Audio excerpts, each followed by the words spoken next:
Severe flooding in America's Yellowstone National Park has caused widespread damage and may have resulted in permanent changes.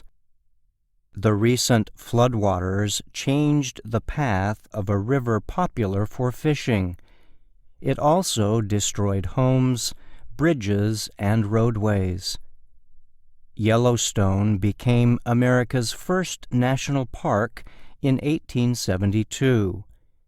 It is known for its natural beauty that includes mountains, rivers, and lakes. The forces of fire and ice shaped the park over thousands of years. It is a place where visitors can get close to different kinds of wildlife. Most of the 9,000 square kilometer park is in the state of Wyoming, but parts of it also stretch into Montana and Idaho. Flooding caused by heavy rains and melting mountain snow resulted in widespread destruction. It drove more than 10,000 visitors out of the park. The rain also damaged hundreds of homes in nearby communities. No one has been reported hurt. Yellowstone officials have said the park could remain closed for up to 1 week. Some entrances may not open all summer. The chief administrator of Yellowstone is Superintendent Cameron Shawley. He told the Associated Press, "I've heard this is a 1,000-year event, whatever that means these days." He added that these kinds of weather events seem to be happening more and more frequently. The water washed away camp structures, flooded small towns, and cut power to parts of southern Montana and northern Wyoming. The event happened as the park was beginning its busy summer season.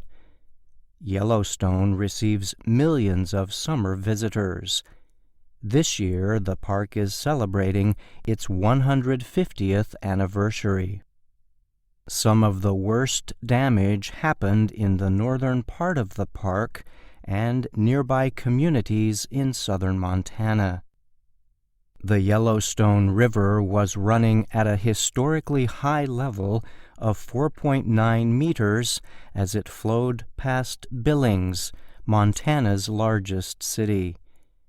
The city gets its water from the river and was forced to close its treatment plant because it cannot operate effectively with water levels that high. Billings officials said the city only had a 24 to 36-hour supply of water. They were asking citizens to conserve water until the river could drop and the plant could restart operations. "None of us planned a 500-year flood event on the Yellowstone when we designed these facilities," said Debbie Melling, the city's public works director. The sudden severe flooding pushed a popular fishing river off its natural path, possibly permanently. It may also force park officials to rebuild destroyed roadways a safer distance away. Yellowstone officials say the northern half of the park is likely to remain closed over the summer. This will greatly affect local economies that depend on summer tourists. Bill Berg is a local government official in Park County, Montana. He told the AP that businesses in the town of Gardner had just started to recover from the drop in visitors during the COVID-19 pandemic. It's a Yellowstone town, and it lives and dies by tourism, and this is going to be a pretty big hit, he said. They're looking to try to figure out how to hold things together. As the floodwaters ease, park officials are turning their attention to the effort of rebuilding many kilometers of ruined roads and hundreds of washed-out bridges. Yellowstone officials say workers will not be able to fully investigate the damage until next week. Kelly Goonan is a professor at Southern Utah University and an expert in running national parks and recreation areas.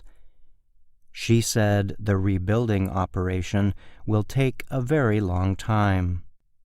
This is something we're definitely going to feel the impacts of for the next several years, Goonan said.